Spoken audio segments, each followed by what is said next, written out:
The writing has come fairly late in life. Um, I never dreamed of being a writer when I was a kid, even a student, even in college. In fact, I'd been practicing law for about 3 or 4 years in the early '80s when I decided to make a stab at writing a story that I had been thinking about. And the story eventually became A Time to Kill. When I started all this, my motives were pure. I was not driven by greed or money. I had a story. I had a story that was a courtroom drama. And at the time, I was doing a lot of courtroom work. I was a very young lawyer. But I was handling a lot of court-appointed criminal cases and in trial a lot. And I knew the criminal system, and I knew a lot about it. And so I came up with a story about a murder trial, and some of it was based on personal experience, most of it was not. And I kept telling myself, I would like to be the lawyer who defended a father who murdered the two guys who raped his daughter. I think that'd be a fascinating case. And one thing led to another, and I was sort of consumed with this story. And one night just said, okay, I'm going to try to capture it, see what I can do with it with words, and that's what happened. It took 3 years to write it, and I was very disciplined about doing it. It was very much a hobby. By the time I finished it, I had developed this almost a daily routine of writing every day. I mean, writing. And so when I finished it, I went to the next book, which was The Firm. And once that was written, everything started changing. So no, it was not. I wouldn't use the word accident, but it certainly wasn't planned. I never dreamed of it.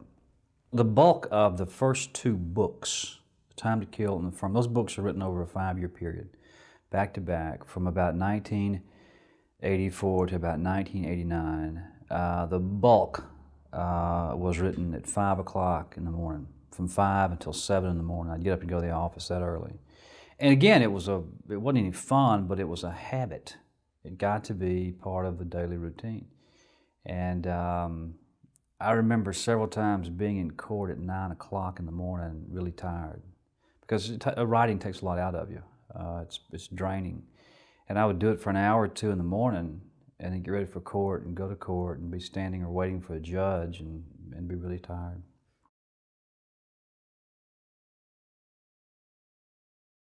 There have been some wonderful phone calls from New York.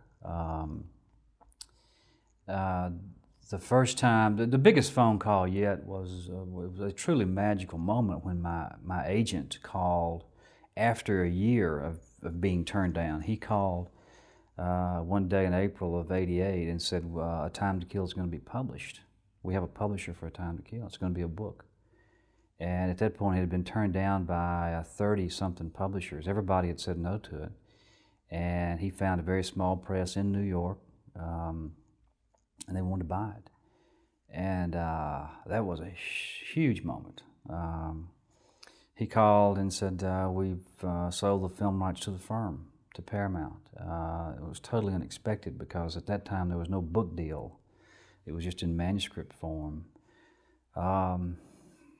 Yeah, those are big moments, and I don't know if you sort of get jaded or calloused to success, but it's still terribly exciting, still hard to believe. And The Firm was published 4 years ago, so it's been awfully quick. The Firm was not the first book, but it was the first book anybody read. So you're right, it is a new career. It's still in its infancy, and it still feels brand new. And something happens every day that makes me just kind of stop and try to remember where I am and what's happening.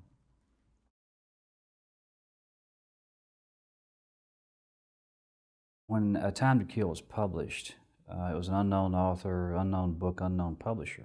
There was no money for promotion, and so I tried to sell the book myself.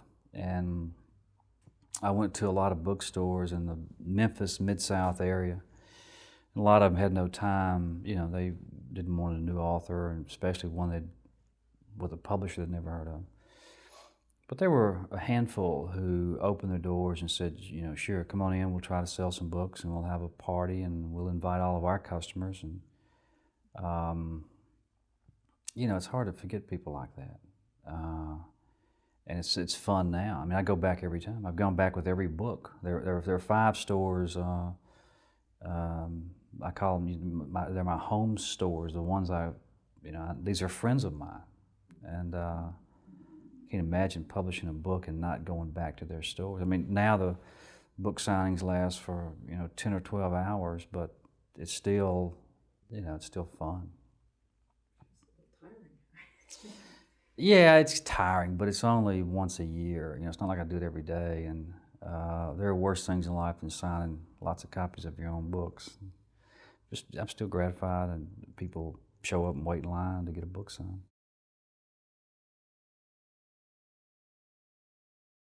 It's been one book at a time. A Time to Kill was published, nobody bought it. About the time it was published, I was finished with The Firm. The Firm slowly became a bestseller when it was published. And while it was getting this attention, I was writing the next book, which was The Pelican Brief. And each book has just sort of built on the other. Then the movies came along, and the movies added a whole much heavier layer of fame and notoriety and pressure and all that, and it's just snowballs. So, but there's no way I could have sit back and predicted that, because I can't predict what's going to happen next year with the movies and the books. I mean, I don't have a feel for everything that's coming. The pressure of really sudden notoriety and success. It's good and bad. I mean, it's something you think you'd like to have, and it's something that's nice. There are a lot of rewards. The good far outweighs the bad. But you catch yourself you remember what's important to you, your friends and families, and what you enjoyed doing years before. We have 2 small children, and before, we had a life before all this happened. And even then, we call it BF, before the firm. That's how we judge time. Everything we did revolved around the kids, and it's still that way. We've sort of regrouped as a family, and we kind of stick to ourselves with a few friends. It makes you appreciate the friends you had, because now everybody wants to be friends. It makes you deeply appreciative of the people who are truly friends. And we've stayed away from the success. We've stayed away from, we live in Mississippi now, we live in Virginia, we live in both places really. But it's country living, we try to keep it simple, and we stay away from Hollywood, New York, and all that stuff. All those places where really all the attention is.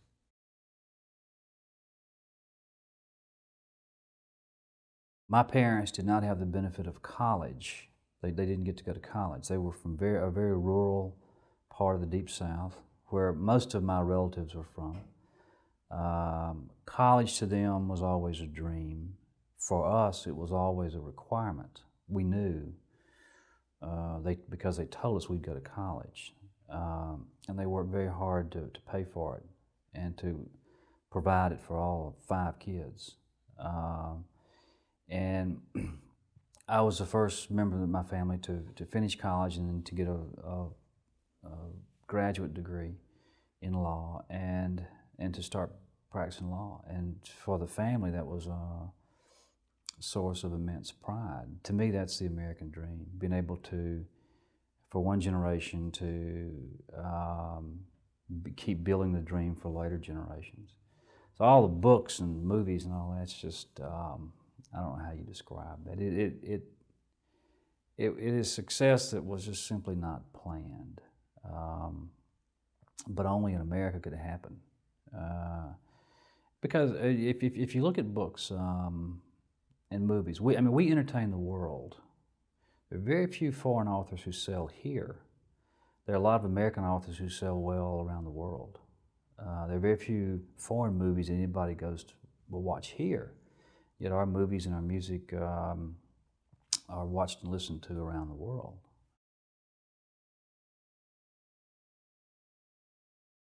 There were a couple things that were very important in my childhood. Number one, my mother did not believe in television. Um, we just didn't watch much of it. She just thought it was bad, and that was 30 years ago.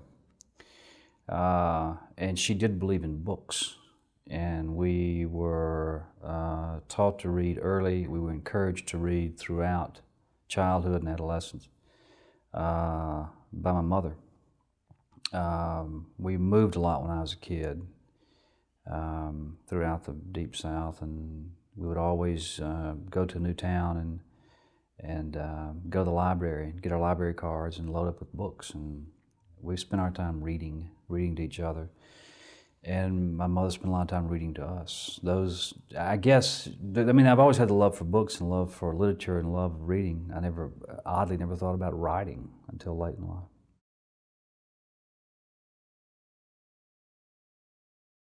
I had the benefit of some very good high school English teachers, one in particular, when I was a senior in high school, I was a jock, okay, I was not a student. Although I enjoyed reading, that was about it as far as academics. But she forced us to read good books, good writers, particularly good American writers. And we weren't too thrilled to do it initially, but she taught us how to do it. And through that, I discovered some of my favorite authors, particularly John Steinbeck. And once I had gone through all of Steinbeck's books, I realized that I had had a wonderful experience. And I remember in high school reading a lot of Steinbeck and thinking to myself, I'd love to be able to write this clearly. At the same time, we were having to read Faulkner. So we had Faulkner on one hand and Steinbeck on the other, and so Steinbeck looked remarkably clear compared to Faulkner. I can't say that when I'm in Mississippi, so I can say it here.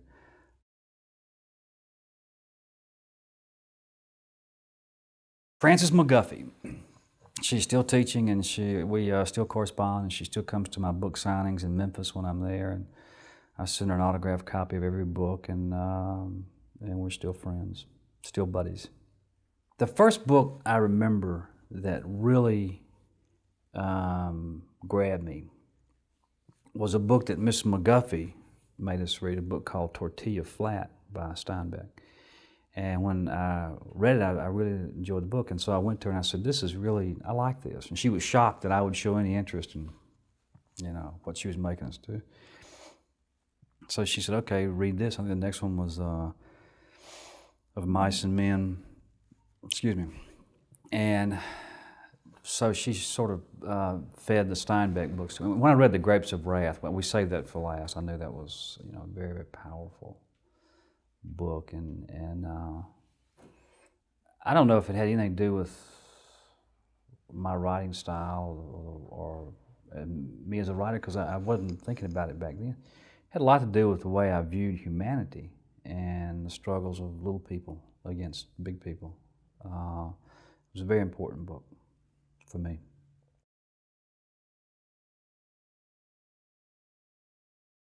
To play professional baseball like every kid from the time I was 6 years old until I was 20. It took a long time for the dream to die. It took a long time to realize I didn't have the talent to play, which is always difficult to accept.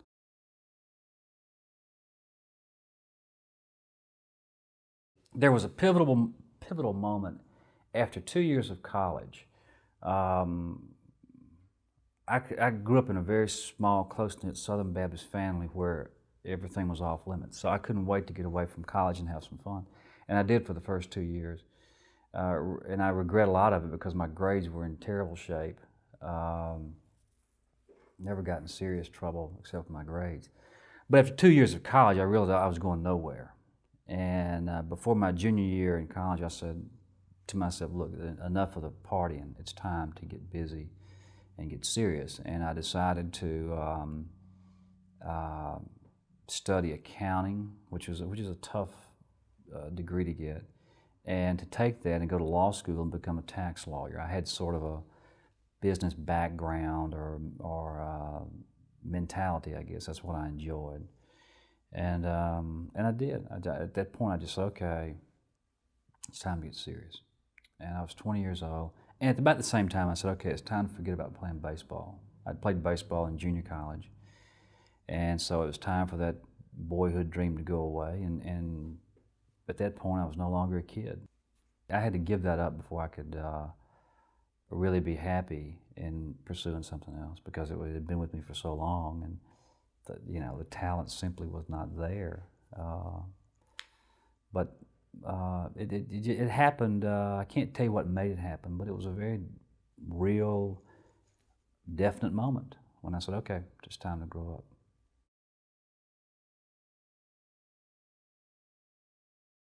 You can't plan everything. I never planned to write books. It was not something I ever thought about. I thought I'd be a lawyer for the rest of my life.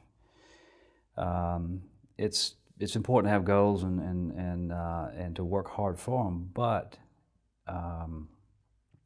life has a way of presenting opportunities that you don't really notice at first.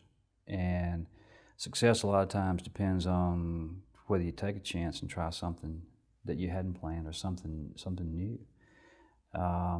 I give commencement speeches occasionally to colleges and high schools, and I usually dwell on that, tell the students, get your education and work hard, but don't race toward the age of 22 or 23 when you're out of college and you got the credit card and you got the BMW and you want everything right then at the age of 23, because you're not going to enjoy your education. I tell kids to stay in school till they're 30 years old. Their parents hate me for it, but nobody really takes you very seriously until you're 30 anyway, and you need to spend a lot of time in school.